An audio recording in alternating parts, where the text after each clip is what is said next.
to welcome you to a very special edition here, and that's elbows and knees. The reason I'm going to concentrate on this is because a lot of people don't have the details to use elbows and knees correctly. And I decided to shoot this here where a lot of people are going to be training. I know a lot of you have told me that you don't and you can't get to well-equipped gyms, so you just have heavy bags hanging up wherever. So that's why we're here. We went to find someone with just a heavy bag. So shoot here. We're going to talk about how to perform elbows and knees correctly. There's a lot of misconceptions, and there's a lot of people doing things not about, some people doing things 90% correct, and we're going to try to break on through to hit 100%. So stay with us as we go through the elbows and knees. We're going to talk about elbows. We're going to do some details on elbows that a lot of people leave out. They haven't told you, or maybe they have never fought with elbows, so they really don't know about them. We're going to do one of the simplest ones, and also one of the easiest ones to mess up, because a lot of people try to overpower this elbow. This elbow does not have to be, you don't have to do things as if, like that. A lot of people want to do a lot of their actions and movements with a real tense stop, and the tension is going to make you slower, and the tension is going to wear you out. Okay, it's already going to be emotionally charged, and you're going to lose a lot of energy. If you haven't fought 1,000 times, you're going to use a lot of energy just in the emotional aspects of the fight. Once again, I'll go back to the very first things I ever said in Combat JKD tapes, and Mike Sandlin emphasizes that the emotional content of a fight is the most overlooked and neglected aspect of a fight, and you are not going to be ready for a fight unless you've been brought along getting ready for that now. We're not covering that aspect right now. I'm just telling you that you're going to be more drained than you think you are. If you're working out and you're throwing elbows and knees on bags, Tide pads, and regular boxing mitts, whatever you want to call them, focus pads, that is not going to be as difficult as the actual fight, all right? So keep that in mind. So we want to use the most technically perfect and also the easiest biomechanical method to throw elbows and knees. The first elbow I'm going to cover is the up elbow. This is very easy to do, but a lot of people don't do it correctly. They throw this elbow in a lot of different ways. This is the way, if I'm standing with my right leg forward and I'm going to throw my right elbow, it's just going to come straight up like this. That's all there is to it. I have my hand open, because if I have my fist closed, you are more likely to produce tension if you do that. This also covers a bigger area on my head for protection if someone were to try to hit me from behind or something with a pool cue, which has happened to me before. That's going to stop it better than just a fist.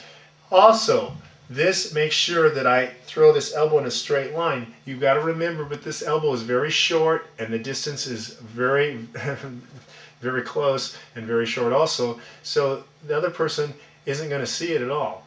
When I throw this and I step in like this, that's all there is to it.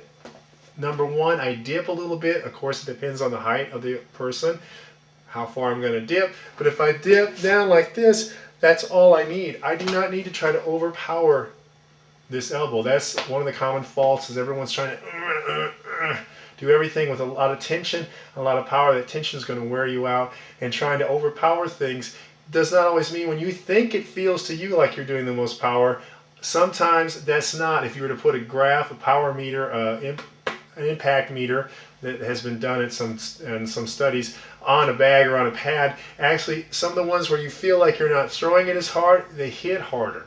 So this is the whole thing, to be loose, once again, with all sorts of hitting. And with the elbow, I'm just coming straight up like this. Now that elbow can't be seen. It's just coming straight up, boom, to the chin. You're going to hit underneath the chin and come straight up. Now I want to use the end of my elbow for this.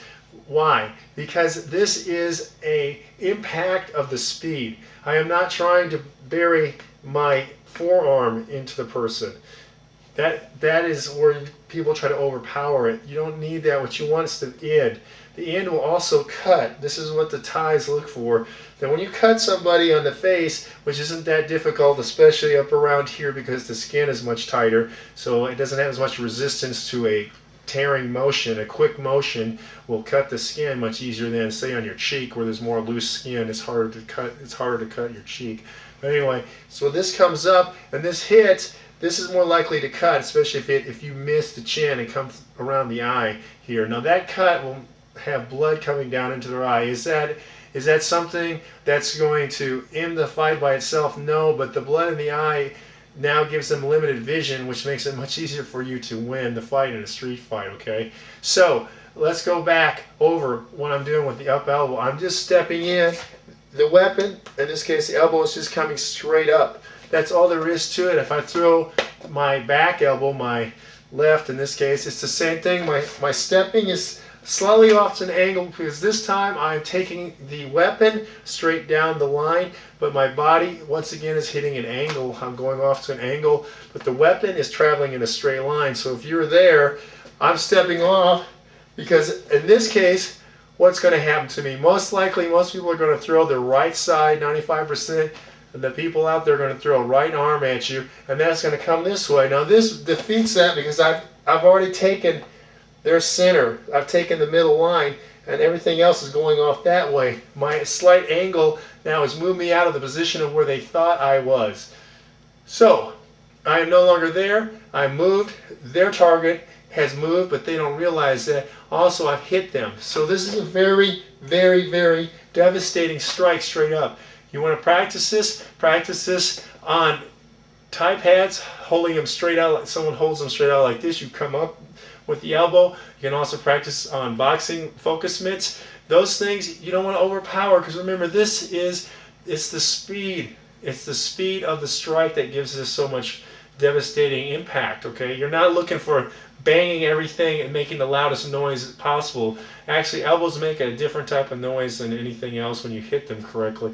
But that's all there is to either one of these elbows, either one, left or right, that is. So I'm just throwing these like this is how you can practice. You have to have a lot of shoulder mobility and flexibility, and that comes from, number one, not carrying a lot of tension with you. So you've got to practice so that you can just do this without any tension, because that's what relays the speed to the target. You can't be tight like this and perform a very fast elbow. In fact, it's counterproductive to that. So that's that.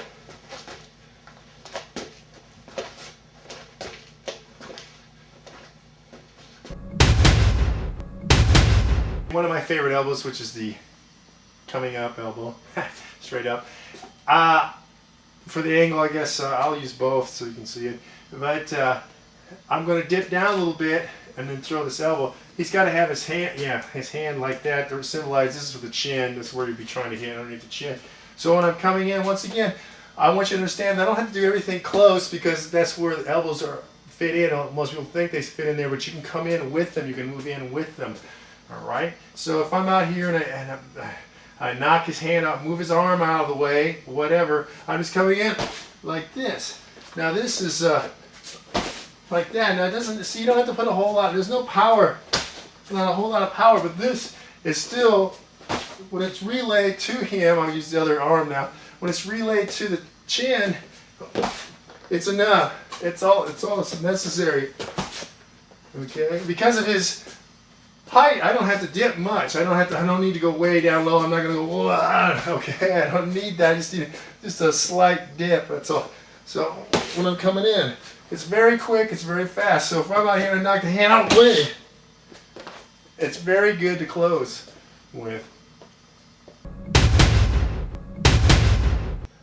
I want to talk about another elbow. This one's very difficult to see. A lot of people cannot do this elbow because they may not have fought. They may not have trained with people who know how to throw elbows actually, or who have thrown elbows in real fights. Because this elbow is a different angle than what, there's common angles. This angle is what mainly most people teach, is this horizontal angle. All right, that's something that is easier to deal with than the angle I'm about to show you. This angle that I'm going to show you comes up, and comes down. This is a slicing elbow meant to cut the person.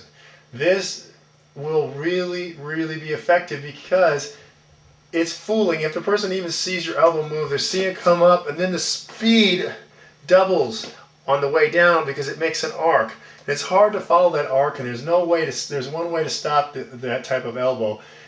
and you're throwing it means that you've already defeated their attempt to block it. Okay, now we're not going to cover how to block the elbow right now, anything like that. This is not Muay Thai. So in a street situation, when someone is going to do something and you're close enough here and you're talking and you step in with this elbow like that, it's going to come down across their face. Like I said, this skin is very tight here. It's very easy to cut it. And once again, it's not like a cheek. A cheek has more loose skin, like a Shar-Pei, for example. Let's talk about the dog. Very hard to get a cut on the skin for a Shar-Pei because the looseness gives. This doesn't give. It's tense, and the tension, the tautness makes it susceptible to being cut. Okay, so this key to throwing this is this hand. Now this hand comes up and it's open. It's open. With all the elbows I'm throwing, I'm keeping my hand open. Many reasons: to reduce the tension, number one, and that increases the speed, number two. Number three, it allows me to know if I'm performing it correctly, because in this case, the back of my hand or my thumb, you can think of the thumb, some people think of the thumb, come down and they're going to touch my chest. So if I'm out here, I've not thrown the elbow correctly. It's losing power.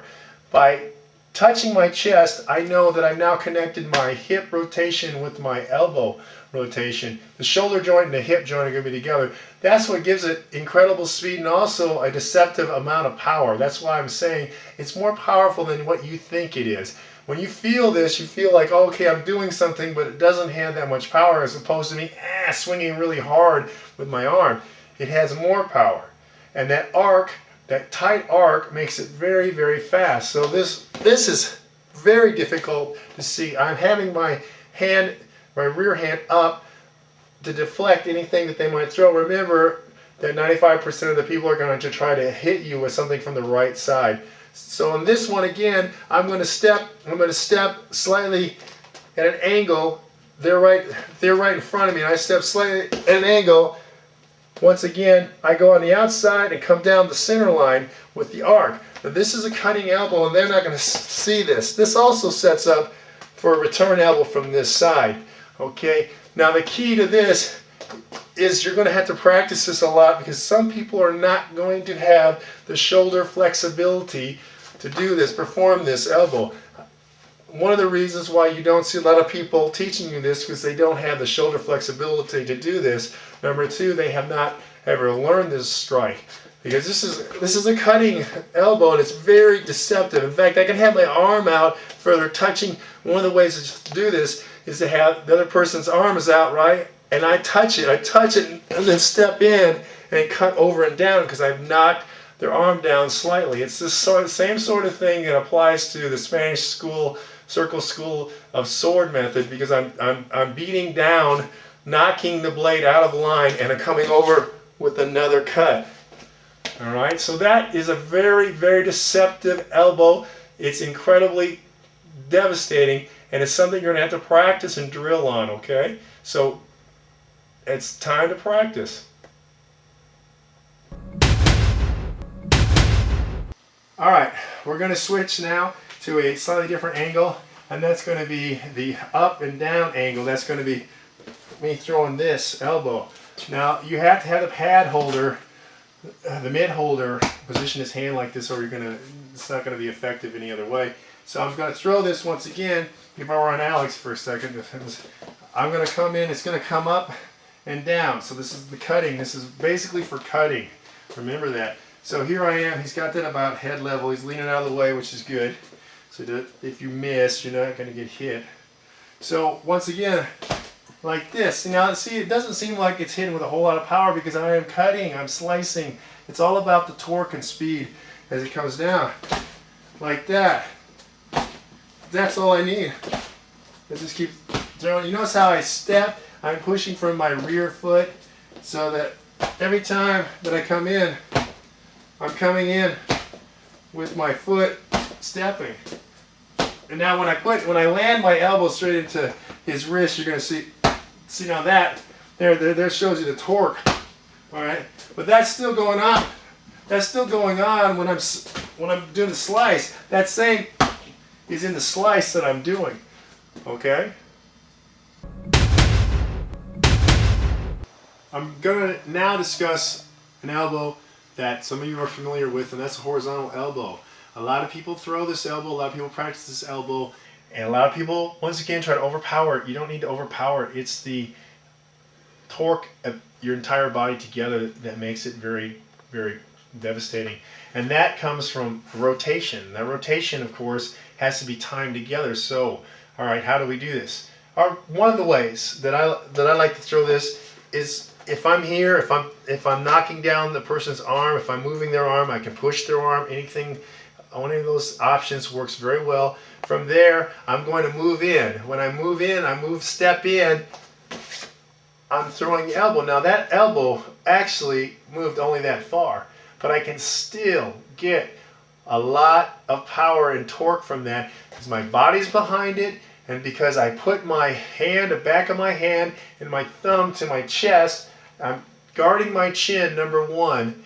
Number two, when I touch my chest, I've now made sure that I've hooked up my shoulder joint with my hip joint. So if I'm here and I do this, this now is going to have, at the end of it, it's going to have a lot of torque. That torque is made to snap the head, which doesn't take a lot to actually knock someone out if you catch them on the side of the chin, or it's going to cut them if you hit them higher. So that's what we want. This speed, of course, this is just one elbow, and then we're going to come back with more elbows in a blender fashion. Now if I want to use the other hand, the other elbow, I'm going to just merely do this. Now when you step in with this one, the rear one's going to have a little bit more power because you have more distance to the target before you throw it. In this case, I'm going to move the arms out of the way if they happen to be up. If they're not up, if they're down like this, you're wide open, you don't have to worry about anything.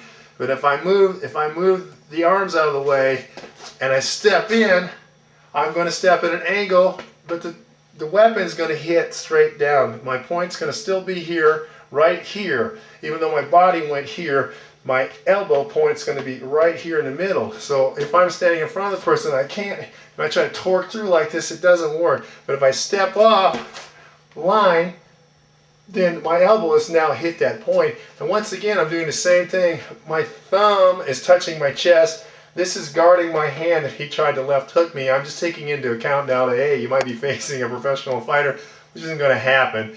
But these things are how you stop his return shots, or he's not going to return a shot because you're too close. Elbows are inside the hook range, okay? So it's much faster. It's deceptive because elbows can't be, there's only one way to stop elbows. And if you're doing these right now and I'm telling you how to do them, they're not going to be able to stop your elbows. Alright, so that's all there is to this horizontal elbow. Do not put your fist tight and try to throw it like this. That's what I see a lot of people doing, or doing their fists like this and throwing it. That's not effective. It's not fast, it's not snappy, it's not torqued as well as it can be. And it also, when you have your arm away from your body, you're not a unit. You're not as functionally tight. It's the same thing as having a triangle that's not closed. That triangle cannot support as much weight as it can if it is closed. If I have this, it's easy to bend the sides of the triangle. Now with connected, it's now a geometrical shape that can support a whole lot of weight. So let's keep all that in mind as we throw the horizontal elbow. This is how you can practice back and forth. You'll notice that my body rotates, and that comes from having my feet pivot. I cannot do it with my feet flat on the floor and not pivoting. So that's the horizontal elbow. For this example, we're going to have Alex is going to hold the mitt right here. I'm going to throw. First, I'm just going to throw the horizontal elbow so you get an idea of that. So I'm here, like I said, I don't need to overpower these things whatsoever. I'm just here. See, now that slid, but that doesn't matter because the torque is not. It's not just.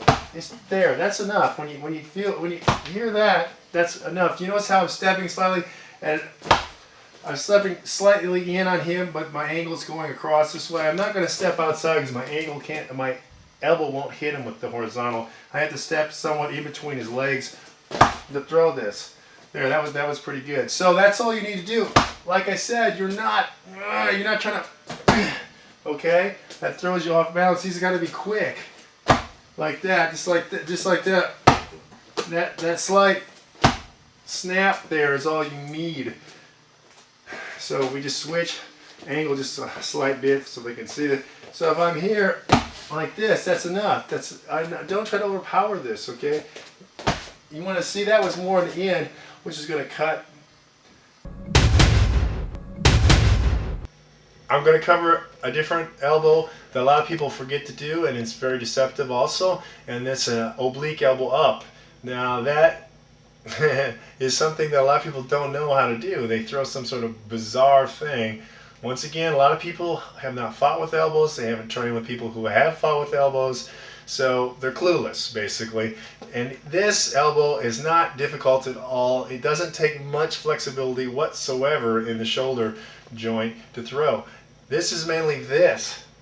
It comes across like this. It comes up at an oblique angle. All I'm doing is I'm taking the rear hand, in this case my left, I'm going to touch the back of my hand across to my right ear so it touches. When you do that, you know that you have thrown this correctly. I'm going to step slightly to an angle so that I can hit center line again with my elbow. The person's right here, I go like this, that has come up now like at this angle. It's very difficult to see that. They're not going to see it. You're inside their arms once again, and it's going to connect with a lot of power because you have your step with your body weight behind it, and you also have the rotation of your hip connected with your shoulder joint.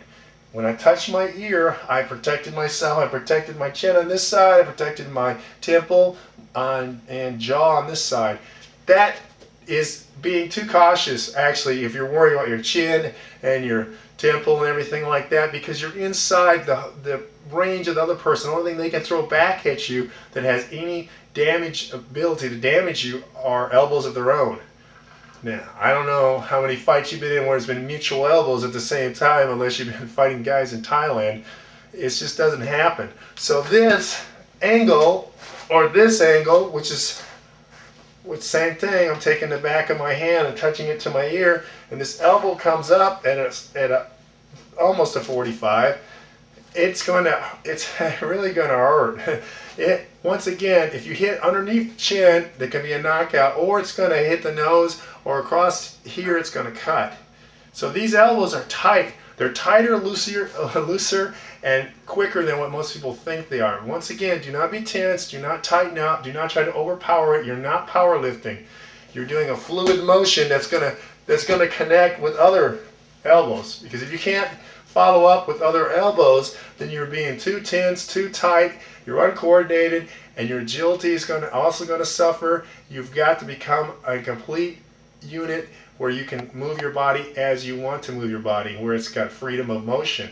If you don't have that, that means you're tight and tense.